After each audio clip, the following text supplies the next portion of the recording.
Aisha, a black woman in her 40s, walks calmly through the park, enjoying the sunshine and the fresh air. The golden rays of the sun filter through the leaves of the trees, creating dancing patterns on the ground. Each step she takes seems to be in rhythm with the bird's song, a gentle melody that resonates in her heart. A devoted mother of 2 teenagers, Aisha skillfully juggles her professional life and family life. She knows that her time in the park is precious, a moment of respite in her busy schedule. She thinks of her children, always occupied with their studies and activities, and feels grateful for being able to provide them with a loving and stable home.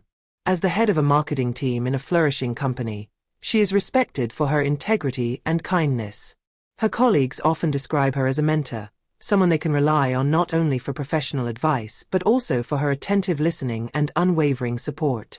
Aisha reminisces about the precious moments spent with her family, such as board game nights, shared meals around the table, and lively discussions on various topics. She knows these moments are the foundation of the strong relationships she has built with her children. Her determination to instill values of respect and dignity is at the heart of her role as a mother. As she walks, she also feels the weight of her responsibilities. As a black woman in a world often unforgiving, she is aware of the extra challenges she and others like her face. Yet, this does not stop her from fighting for her place and that of her community. Aisha is committed to making her voice heard, whether in her professional life or in her everyday interactions. Her gaze drifts across the park's landscape, and she allows herself to indulge in her thoughts. She recalls her studies, the sacrifices made by her mother that led her to this life, and the struggles she overcame to get where she is today. Aisha understands the importance of representing positive role models for the youth in her community, showing that success is possible despite obstacles.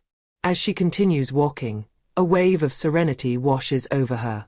The world's worries seem to fade away, replaced by the soft melody of the rustling leaves and the joyful song of the birds.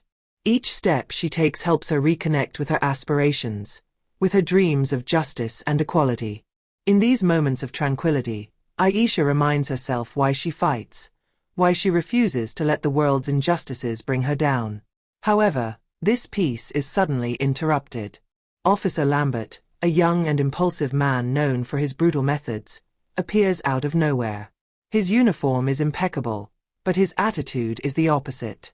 He stands in front of her with a threatening posture, staring at her with an accusatory look. "What are you doing here?" he asks in a condescending tone, as if he were the judge and jury of a situation he knows nothing about. Aisha, startled by this interruption, tries to stay calm. She knows her dignity is at stake, and she doesn't want to give in to fear. "I'm just taking a walk in the park," she responds in a composed voice, hoping her calmness will diffuse the situation. But Lambert doesn't want to listen. "You're hanging around here as if this place belongs to you. There are places reserved for respectable citizens. You should be careful." Ignoring Aisha's dignity and her right to be there, he starts questioning her aggressively.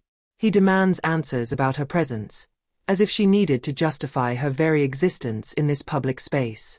Despite her explanations, Aisha feels the tension rise. She tries to explain that she is a local resident, a mother, and a respected professional, but her words seem to slide off him like water off a duck's back. Under the influence of his prejudices, Lambert sees only a black woman before him, an easy target for his abuse of power. In an instant, he lets his anger take over, and without warning, he strikes her violently. The impact is brutal, and Aisha finds herself on the ground, humiliation overwhelming her as passers-by stop to watch, horrified yet powerless. However, what Lambert doesn't know is that Aisha is married to Eric, a respected and compassionate lieutenant in the same police force. Eric is known for his sense of justice, professionalism, and his approach to policing with integrity. He is also a strong advocate for human rights and strives to promote community policing that respects citizens.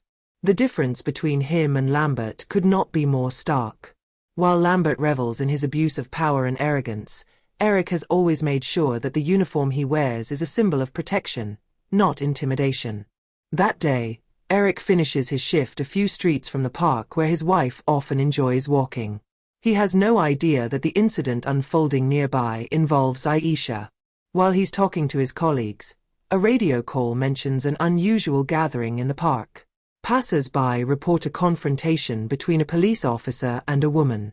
The alarmed tone in the witnesses' voices intrigues Eric, and a bad feeling tightens in his stomach. Instinctively, he decides to head to the scene. As he approaches the park, he hears raised voices and sees a small crowd gathered around the scene. His heart begins to race, and a sense of anxiety rises within him, though he doesn't yet understand why. As he gets closer, he clearly sees Officer Lambert, identifiable by his imposing physique and arrogant demeanor. But what freezes him in place is the figure lying on the ground. Aisha. The world around him seems to freeze. The image of his wife, so strong, so dignified, lying in the middle of the park, is a brutal shock. She struggles to sit up, her clothes wrinkled, her face still marked by Lambert's blow.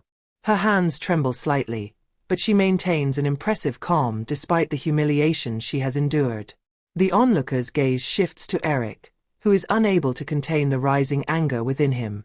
Every fiber of his being screams in pain and rage at seeing the woman he loves, the one he vowed to protect, treated with such violence and contempt. Lambert, still unaware of Aisha's true identity and Eric's arrival, stands proudly above her, his face satisfied as if he has done his duty. He seems to relish the authority he believes he has over her, his expression displaying unbearable arrogance.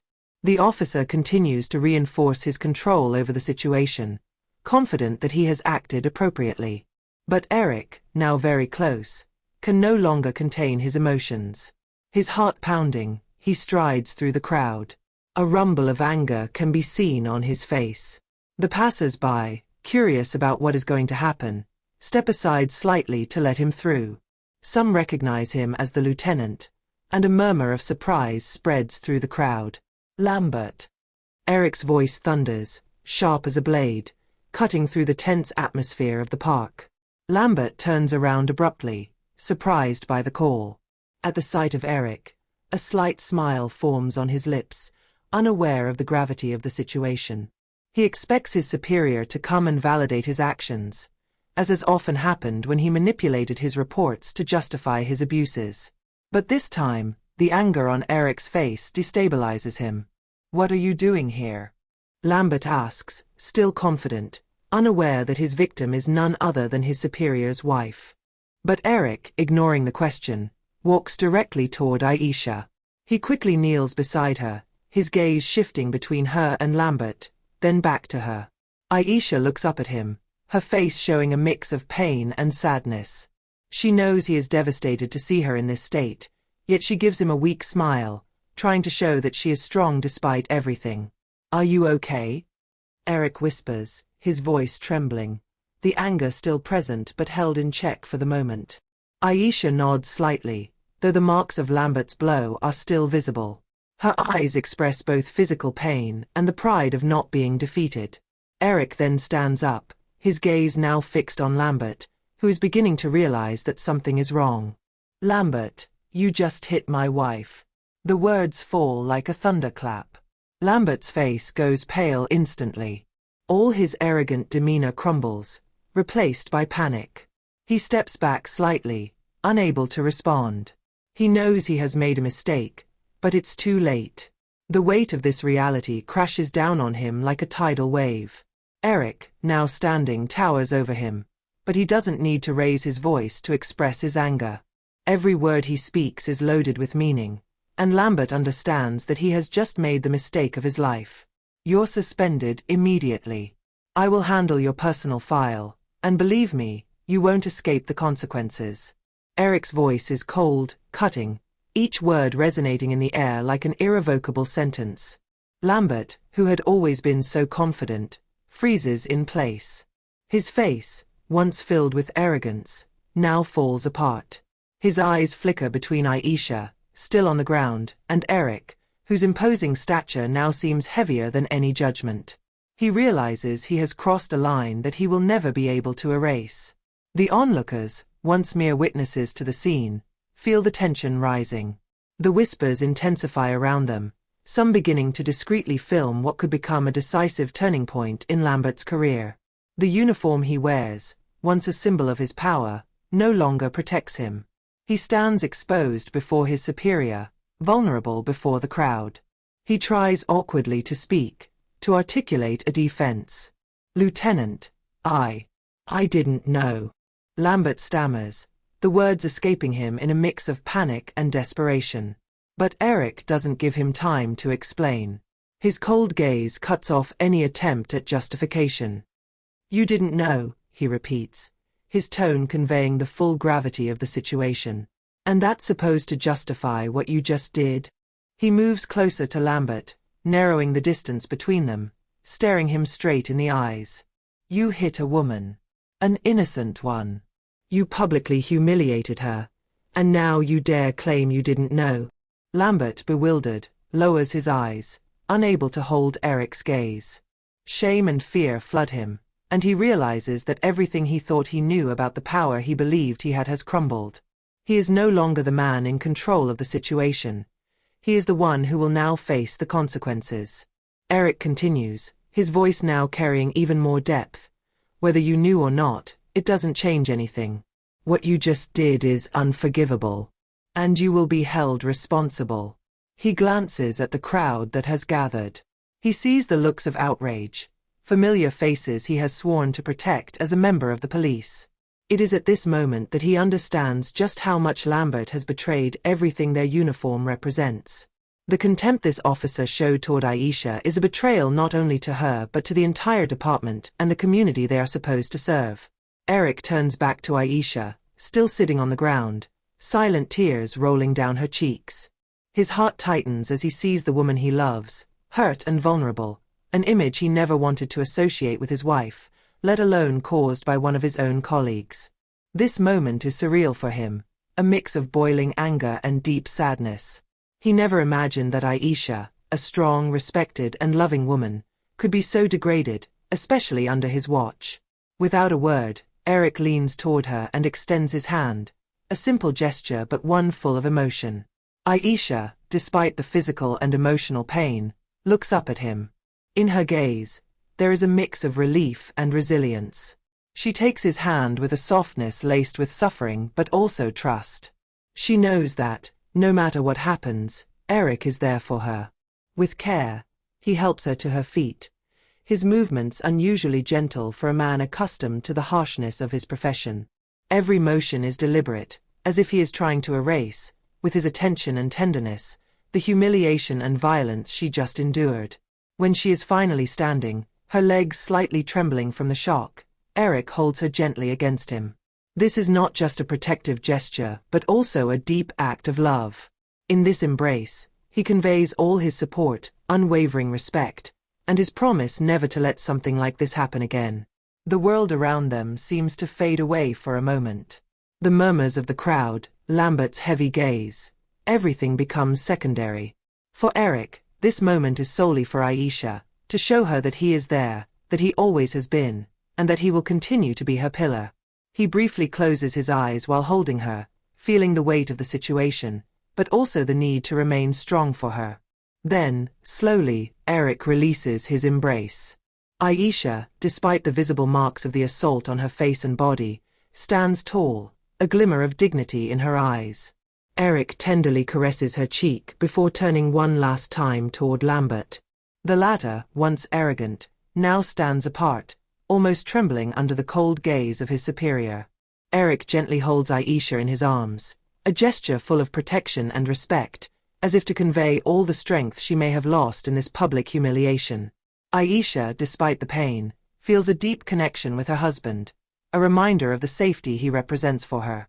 It is a moment of silent comfort in an ocean of chaos. Then, Eric slowly turns toward Lambert, whose arrogance has completely crumbled. Now almost trembling, Lambert realizes the extent of the consequences awaiting him. The confidence he had displayed just moments ago is gone, replaced by fear and regret, as the passers-by continue to watch the scene, some still recording with their phones. "I advise you to start thinking about your defense," Eric says, his voice cold and professional. Each word is spoken with a calm authority that leaves no room for doubt. "Because you will have to answer for your actions before a disciplinary committee. And believe me, this time, you won't get off so easily." Lambert, breathing heavily, tries one last time to mumble a few words, perhaps a clumsy justification or an attempt to minimize his actions. But Eric, impassive, interrupts him with a sharp, authoritative gesture. Silence. The word snaps through the air like a guillotine, and Lambert freezes, his gaze avoiding Eric's. You are suspended effective immediately, Eric continues, his eyes fixed on him with a cold intensity. Another officer will come to relieve you of your duties. Do not move from here. Eric's authority is unyielding. There is no room for negotiation or excuses. Lambert realizes at that moment that the power he had so often abused has just been taken from him. He is now a mere spectator of his own downfall, a man facing the justice he had so frequently distorted. The passers-by, who had witnessed the scene with a mixture of shock and anger, begin to murmur among themselves. Some nod in approval, seeing that justice is being done before their eyes. The gazes turn toward Aisha, still standing next to her husband, her dignity restored, though still marked by the assault. Having done what he needed to do, Eric turns toward her one last time, placing a comforting hand on her shoulder. Come, he says softly, his voice now the voice of a loving and protective husband. Together they begin to walk away from the scene of the incident, while Lambert remains frozen, alone with the weight of his actions, fully aware that his future has just been irrevocably altered. As Eric places an arm protectively around Aisha to help her walk, they slowly move away from the scene of the assault, united in silence. Their steps, though measured, reflect Aisha's regained strength and Eric's unwavering determination. The murmurs of the crowd, a mix of curiosity, indignant whispers, and compassion, follow them, but they pay no attention. What matters now is that Aisha recovers from this ordeal, that justice is served, and that Eric personally ensures Lambert is held accountable for his actions. Aisha, still shaken but comforted by the presence of her husband by her side, feels a sense of reassurance with each step, even though it's difficult. Each move is a step toward healing, toward the restoration of her dignity. She knows that, thanks to Eric's determination, this assault will not go unpunished, and the abuse of power she was a victim of will mark a turning point. As for Eric, his mind is already focused on the actions he will take starting tomorrow. This is not just an act of justice for Aisha, but a larger message. This kind of behavior will no longer be tolerated, for his wife or anyone else. Behind them, Lambert stands motionless, his feet rooted to the ground of the park, as if he has just understood the full extent of his mistake. Anxiety rises within him, palpable in the rigidity of his body. What he had considered a simple routine of intimidation, one of those many interventions where he believed himself invincible behind his uniform, has transformed into a nightmare he can no longer avoid. He looks around, his eyes searching for support among the passers-by. But all he meets are looks of disgust and contempt. The authority he thought he controlled has collapsed in an instant, and with it, the illusion of his power. Slowly, the echo of Eric and Aisha's footsteps fades, leaving them to exit the scene with their dignity restored, while Lambert, alone in the middle of the park, faces his uncertain future. He realizes that the community he once thought he could dominate with arrogance and brutality is now turning its back on him. He has become, in just a few minutes, a symbol of what the system can no longer tolerate. A man who must face the consequences of his actions, not only before his superiors but also before those he has scorned. The park, which was moments ago the stage for his abuse of power, becomes the site of his silent judgment. The next morning, the sun rises over the city, bringing with it a new day, but also the shadow of the events from the day before. Eric, already at work, prepares to face the inevitability of the consequences. In his office, he flips through the necessary documents to file a complaint against Lambert, his heart beating with renewed determination. The daylight filtering through the windows feels both warm and cruel, a metaphor for the inner conflict he is experiencing. Each page he turns is a reminder of the injustices he has suffered, an additional motivation to make his voice heard. Aisha, meanwhile, takes a moment for herself, trying to recharge after a restless night, marked by painful memories but also the promise of change. She sits on the edge of the bed, looking out the window. The birds are singing, indifferent to the turmoil of humans, and it brings her some comfort. She takes a deep breath, trying to push away the dark thoughts that haunt her. Lambert, on his side, sits in the locker room at the police station, his gaze fixed on his uniform. He feels trapped, as if he is locked in a glass cage, watched with suspicion by his colleagues. The noise of the locker room is deafening, but his mind is plunged into a heavy silence. Whispers about him float in the air, spoken by officers who once respected him. Every burst of laughter that echoes sounds like mockery. Every exchanged glance between his colleagues feels like judgment. He can almost hear their comments, their palpable disgust at his behavior. Memories of past moments of camaraderie come back to him, and the pain of their loss gnaws at him. Officer Martinez, a young and enthusiastic cop, stands aside, clearly uncomfortable. He had always admired Lambert, but now that admiration has turned into disappointment. "You know you've ruined your career, right?" he says, his voice hesitant. Lambert turns to him but doesn't know how to respond.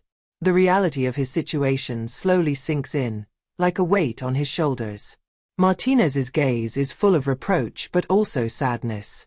"You weren't like this," he continues, his tone now softer, almost desperate.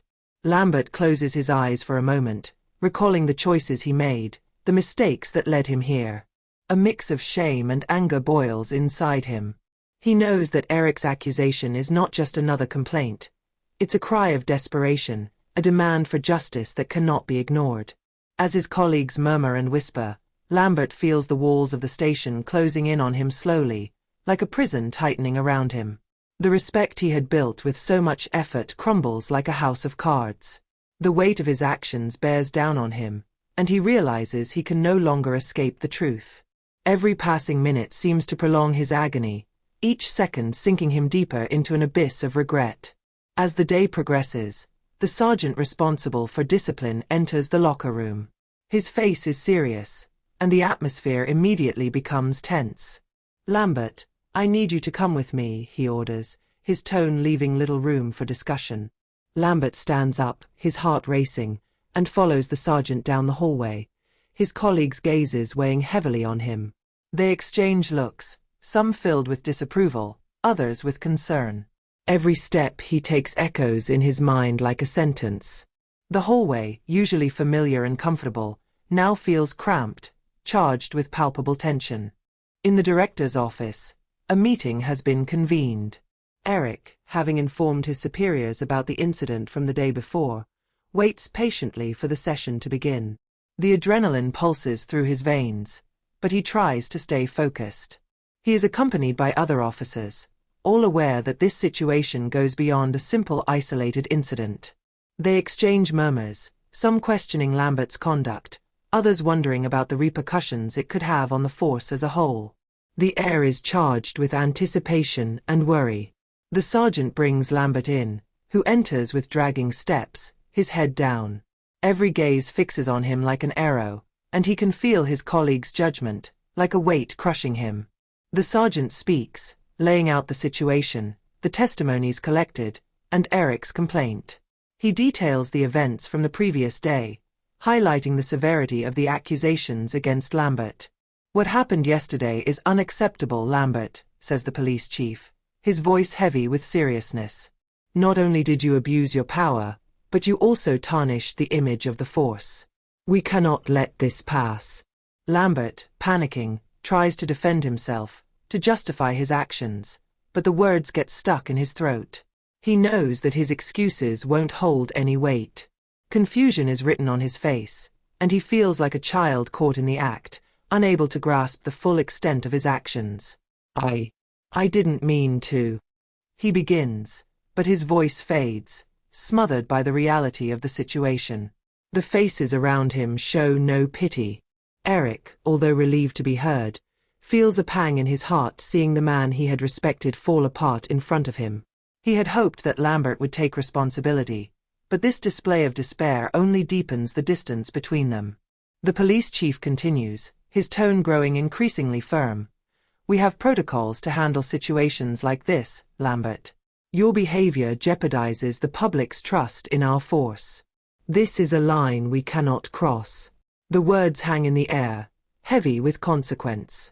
Lambert realizes that it is not only his career at stake, but also his reputation, his identity.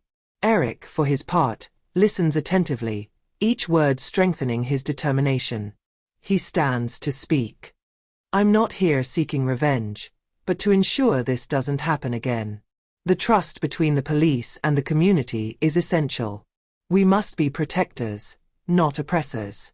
Lambert needs to understand the consequences of his actions, not just for him, but for everyone who wears this uniform." His voice echoes in the room, filled with conviction. The eyes of the room turn towards him, and Eric feels a ripple of encouragement. He continues, "We all chose this profession to serve and protect, but abuses like Lambert's undermine our credibility. If we don't take a stand today, we betray those we are supposed to defend." Each word he speaks is a call to action, a demand for change that goes beyond the walls of this meeting. The murmurs grow quieter as everyone reflects on the implications of Eric's words. He sees a glimmer of hope in the eyes of his colleagues, a shared determination to make things right. He knows this is not just about his case, but a collective struggle to restore trust and dignity for those who have been victims of abuse. The sentence is handed down, heavy and final. Lambert, now fully aware of the ramifications of his actions, feels devastated. The weight of shame and anxiety overwhelms him. He exits the office, his face pale, while Eric and the other officers exchange encouraging glances. But deep down, everyone knows that this meeting is just a step, not the end. They are all aware that the road to redemption will be long and full of obstacles. Outside the office, Lambert pauses for a moment in the hallway, his head in his hands. The whispers of his colleagues echo in his mind, and he feels more and more isolated. He thinks back to his career, the years of service, the moments of pride and camaraderie that now seem distant and unreal. The faces of those who once respected him turn into masks of disappointment, and the reality of his actions hits him with painful intensity. Back in the meeting room, the atmosphere has shifted. Eric, still processing the gravity of the events, realizes that he has managed to spark a change.